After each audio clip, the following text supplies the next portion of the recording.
Fire away, guys.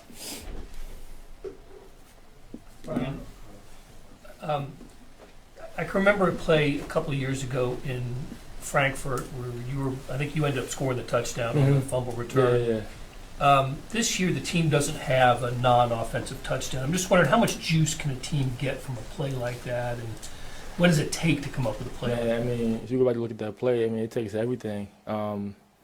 From Trent forcing the fumble to Mike recovering the fumble to them pinching it, and then even if you actually watch the tape, he got a key block to even help me score that touchdown. So it takes, all 11 to do that. But as far as igniting the team, like it's those plays, you look back at it, and that's usually the ones that either are the turning factor for the game, to give everybody the spark, or it could actually be the touchdown that actually wins the game, like it happened in Germany. So, but like you said, that we still looking forward to it. Hopefully we can get one this week. That definitely like one of the best moments as a defensive player to get a touchdown on defense. So, Right. The locker room, obviously, and to be expected, was tough after the Texans game. How do you feel like you guys have turned the page, from being down to just, realizing you still have a percentage chance here, and all you have to do is win? First, self-evaluation. I feel like, not just as professional athletes, but as humans, it's very hard to do. Understanding, the areas that we can maybe struggle at, or, we had issues at before, and learning from it. But at the end of the day, our hope and our confidence, the fact that we did it before. So it's not like something we doing something that you haven't done before. It's more just sharpen the tools, tighten the bolts, and moving forward. What changes mid-game when Trent goes out for you personally in that situation? I know you're not the exact same position, but just moving guys around a little bit there. As a competitor, not really too much. As personally, that's my guy, so it's always nice to have him on the field. But for us, it's next man up. I know I went down that same year actually with the Germany year. Went down and Mike stepped up, and we won the Super Bowl that year too. So. We trust the guys that's out there, whether it's a rookie or whether it's a vet, making sure we're on the same page. And it's a team sport, you know what I'm saying? So. How tough was it for you to miss some of that Dallas game? It was very tough. It was very tough for me. You dream about, playing on Thanksgiving, things like that. But it's a self-evaluation. Like I said before, what kind I went better at as far as my preparation. You start to think about everything at that point, and then understand too. Sometimes things just happen. You know what I'm saying? It's just more just situation where you're not asking, why me, but instead you're more seeing like how this helped me in the future. So I feel like now I'm using that for good. It was unfortunate, but I get a chance to still go out there and play. So I'm still appreciative for that.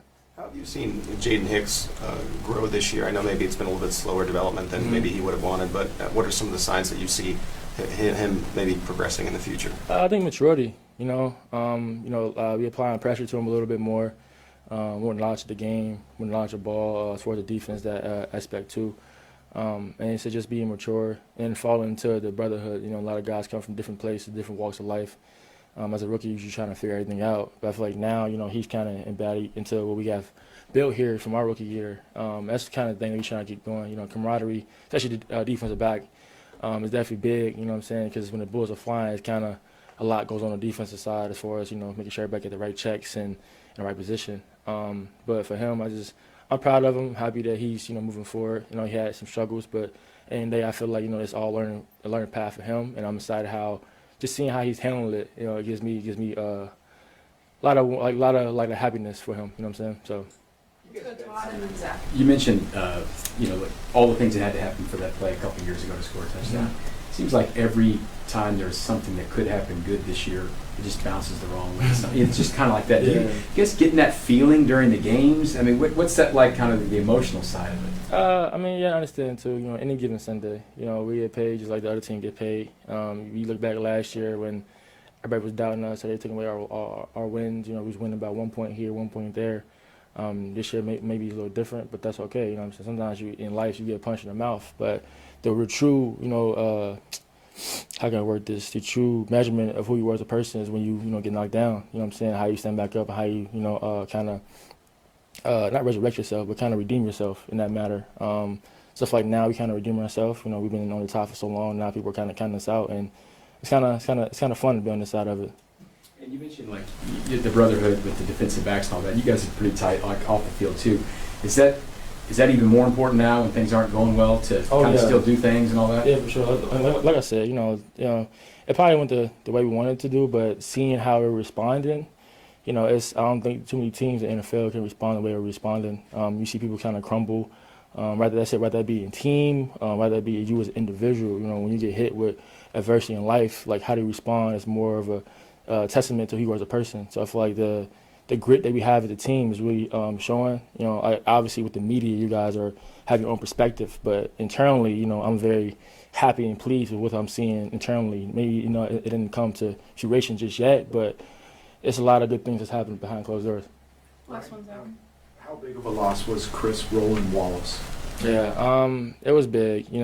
Just for him as far as learning the defense. I understand he had a lot of talks too, mentally, spiritually, things like that.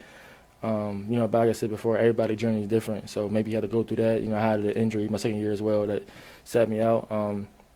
But seeing how he responded to that too was, like I said, one of the things that's adding the hope and the confidence in our team is he's still in there, still putting on a smile, still laughing. He kind of the upper person in the locker room, especially for the DBs. That man, just seeing him smile and give us all a reason to keep fighting.